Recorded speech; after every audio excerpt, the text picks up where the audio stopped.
ৰঙিয়া সমজিলা আৰক্ষী অধীক্ষক বিশ্বজিৎ ডেকালৈ সদৌ অসম কবি মঞ্চৰ তৰফৰ পৰা প্ৰদান কৰা হৈছে সেৱাৰত্ন বঁটা। প্ৰশাসনিক দিশত দক্ষতাৰে আগবঢ়োৱা সেৱাৰ বাবে ৰঙিয়া সমজিলাৰ আৰক্ষী অধীক্ষকগৰাকীক উক্ত বঁটাৰে বিভূষিত কৰা হৈছে।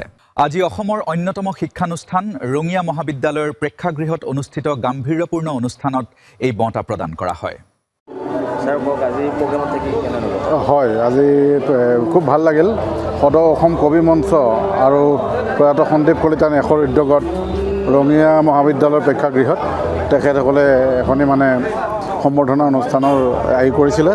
তাত মোক নিমন্ত্ৰণ কৰিছিলে আৰু মোক বিশেষ সেৱাৰত্ন বঁটা দি মোক সন্মানিত কৰে। ভাল লাগিছে, ভাল অনুভৱ। আৰু এনেকৈ স্বীকৃতি পালে নিশ্চয় যিকোনো কৰ্মক্ষেত্ৰত কাম কৰা মানুহে আকৌ আগলৈ তেওঁৰ কাম দায়িত্ব সহকাৰে কৰাৰ বাবে উৎসাহিত হয় আৰু খুব এটা যোগাত্মক পৰিৱেশ। উপস্থিত মানুহৰো সমাগম ভাল লাগিছে।